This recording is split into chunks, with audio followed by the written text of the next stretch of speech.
Oi, crianças! Chegamos para o nosso momento da história. Na quarta-feira, nós lemos uma história que parece familiar, né? Mas na visão do caçador. Será que a gente conseguiu acertar qual que é o conto original? Vamos descobrir que história é essa? Vamos lá. Ninguém percebeu que é um capuz?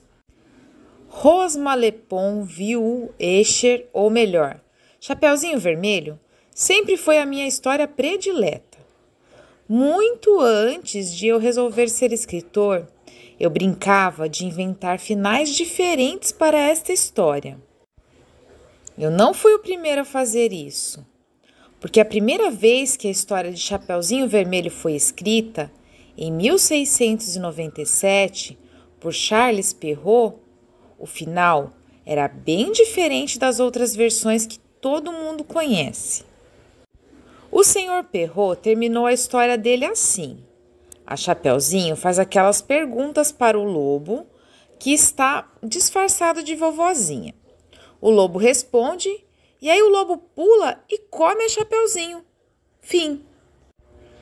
Ninguém sabe se foi o Sr. Perrault que inventou esta história. Mas muitos escritores inventaram outros finais para esta história. Às vezes a Chapeuzinho se salva, às vezes não. Às vezes a Chapeuzinho se salva e a vovozinha também. Às vezes é só a Chapeuzinho que se salva. Às vezes o caçador mata o lobo, às vezes o lobo foge.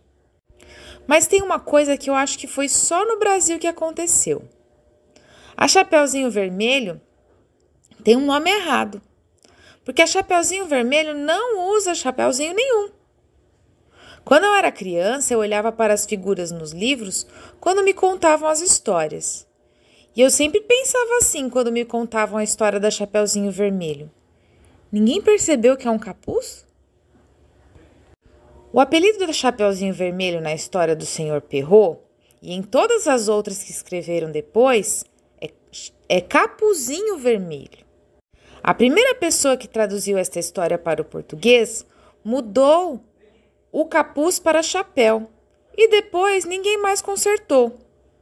Mas nas figuras a menina está sempre com um capuz na cabeça e não com o chapéu. E ela tem uma capinha vermelha também. E na capinha que o capuz está preso. A Chapeuzinho Vermelho devia se chamar Capinha Vermelha. Mas Chapeuzinho Vermelho é um nome tão simpático, não é? Mas isso não é tudo. Eu sempre achei que a Chapeuzinho devia ter um nome. Todas as crianças do mundo têm nome. E eu passei um tempão pensando como seria o nome da Chapeuzinho. E não é que eu descobri que o Sr. Perrault inventou um nome para ela? Na história dele, a Chapeuzinho se chama Bide, ou Baide, que é um nome muito simpático, não é? E aí, crianças? Vocês tinham conseguido adivinhar que é a história da Chapeuzinho, Capuzinho Vermelho? Acho que sim, né? Vamos lá, na semana que vem a gente começa uma nova história. Um beijo para vocês e até lá!